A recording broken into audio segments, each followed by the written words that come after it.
Oi, eu me chamo Diele e hoje eu vim aqui dar continuidade ao livro O Envelhecimento Programado de John Taylor Gatto. Caso você ainda não assistiu a primeira parte, aqui no nosso canal tem a primeira parte com a Nayara, falando sobre o autor e sobre o primeiro capítulo. Hoje eu vou dar início, dando continuidade, na verdade, ao capítulo 2 e ao capítulo 3 do livro. O capítulo 2, ele tem como título A Escola Psicopata. Eu estarei lendo algumas partes deste capítulo sobre o que o autor traz para a gente. O capítulo 2 começa na página 57. Vivemos em uma época de grande crise escolar, relacionada a uma crise social ainda maior. Vivemos em redes operacionais, não comunidades, e todos que conheço se sentem solitários.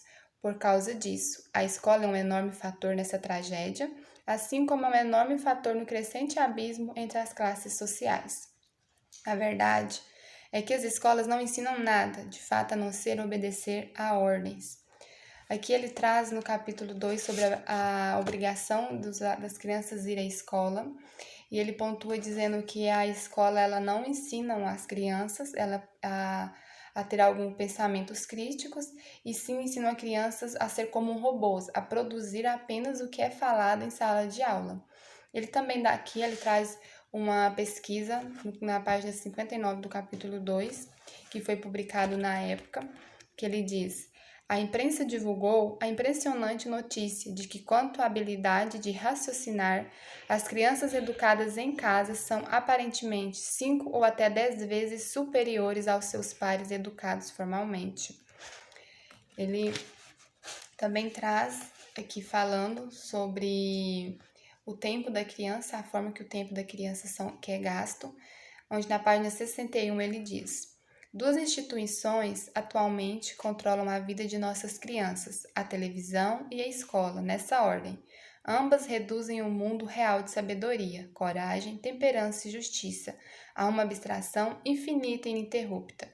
Em séculos passados, o tempo da infância e adolescência era ocupado por trabalho real, caridade real, aventuras reais e uma busca realista por mentores que pudessem ensinar aquilo que realmente se quisesse aprender.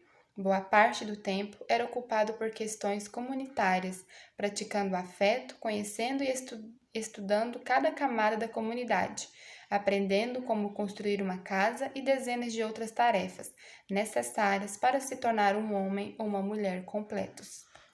Aqui ele traz falando que a escola e a televisão as duas instituições que mais têm tomado o tempo da criança.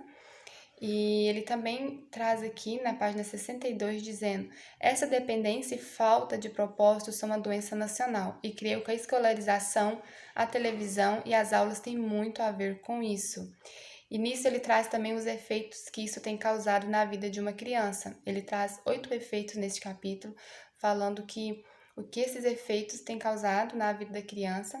Porém, eu não vou dizer todos os efeitos, porque são muitos para me comentar aqui, então eu vou indicar para vocês comprar este livro, que esse livro aqui, ele tem ricos conhecimentos para a gente, a forma que a gente devemos estar trazendo para a vida da nossa criança.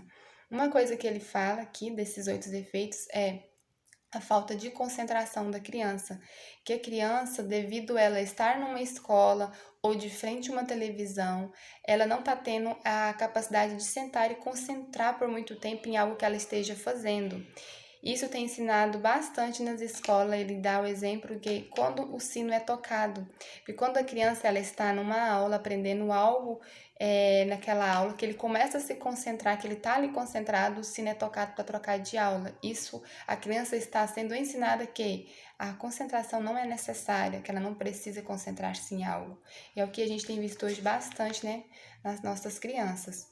Ele também traz aqui neste capítulo 2, na página 67, dizendo: nenhuma reforma de larga escala jamais será capaz de reparar o dano causado às nossas crianças e à nossa sociedade, até que modifiquemos a ideia de escola e nela incluamos a família como a principal forma motriz da educação.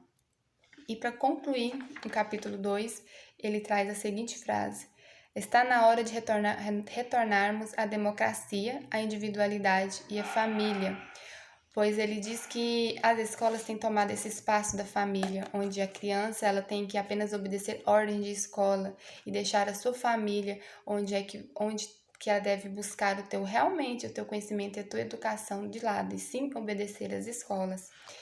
E ele traz aqui também, agora no capítulo 3, na verdade, que nós iremos agora, que se chama O Esverdeado Monongahela. Este capítulo 3, ele vai dizer sobre onde ele foi criado, que esse Esverdeado Monongahela, que é o título aqui do capítulo, é um rio da onde ele foi criado, próximo a esse rio. E ali ele conta a sua trajetória toda que ele viveu de criança, de pré-adolescente, adolescente, e conta também um pouco da sua trajetória de serviço, de trabalho, até ele se tornar um professor. E aqui ele traz neste livro algumas coisas que ele viveu.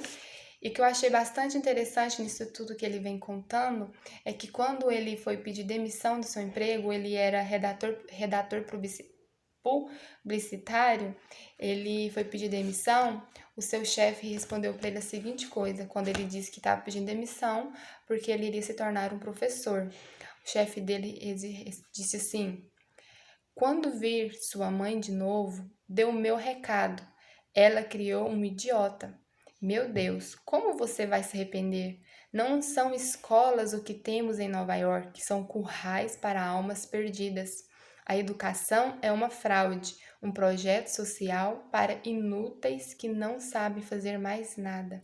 Isso foi o que ele recebeu de resposta do seu chefe, que era o seu redator-chefe na época. Essa foi a resposta que ele teve, né, quando pediu demissão.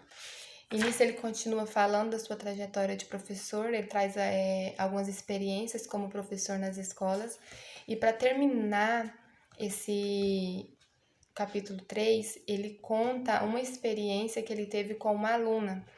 Porque na época que ele era professor, não sei se ainda até hoje dessa forma nos Estados Unidos, mas nessa época aqui, as crianças ela não era dividido por idade, e sim por conhecimento. E tinha uma criança que ela estava numa turma onde o conhecimento dela era maior do que a restante da turma. Ela sabia ler e a restante da turma não sabia ler. Aí ele entrou na diretoria e falou: aquela criança ela está na frente no aprendizado dos demais da turma, porém a escola não queria permitir ela mudar. Porém, aí o professor conseguiu fazer com que ela fizesse um teste para poder mudar de turma. E passado algum tempo ele voltou nessa escola. E eu vou ler aqui, para encerrar o capítulo 3, o que essa aluna falou para ele, que foi uma das experiências que ele conta neste livro. Várias semanas depois, quando retornei àquela escola para outra substituição, Milagros apareceu na minha sala, me dizendo que agora estava na primeira turma e que estava indo muito bem. Ela também me deu um cartão selado. Quando cheguei em casa naquela noite, o encontrei ainda fechado, no bolso do meu paletó. Abri-o e vi um espalhafatoso cartão de aniversário, estampado com flores azuis. Ao abrir o cartão, li: não se encontra um professor como você. Assinado, sua aluna, Milagros. E aqui eu encerro o capítulo 3 com essa história de experiência, né, que ele teve com essa aluna. E no próximo vídeo, gente, vamos falar do capítulo 4 e o 5. Espero que vocês tenham gostado. Eu trouxe apenas alguns breves relatos que tem nesse livro aqui. Aqui tem muita coisa de muito mais importância que nós devemos aprender e saber um pouco mais das escolas que temos colocado nossos filhos. E qualquer coisa, gente, vocês podem deixar aqui no comentário a sua opinião, alguma dúvida, tanto aqui no vídeo do canal, ou se não lá no nosso Instagram. Espero vocês até o próximo vídeo.